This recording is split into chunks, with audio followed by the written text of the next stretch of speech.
Hello, it's the narrator, here to share instructions for something anyone can do. You can get perfect audio recordings ideal for bioacoustic analysis. Just watch this. First up, grab a medium-sized cardboard box. Line it with acoustic foam or egg cartons to reduce echo. Throw a blanket over you and the box while recording to dampen sound. No box? No problem. Record in a closet filled with clothes. Next, let's talk gear. Budget-friendly USB mics like the Samsung Go mic, as it is a great option. Don't forget a pop filter.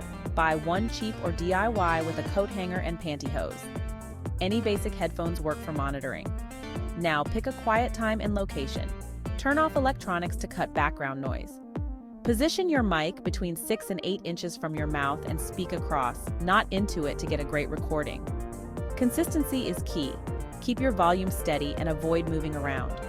Record with free software like Audacity.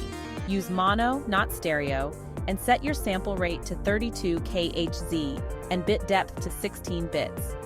Finally, record 2 separate 45-second samples for each report requested, and edit out dead air with Audacity. Listen back to ensure clarity and quality.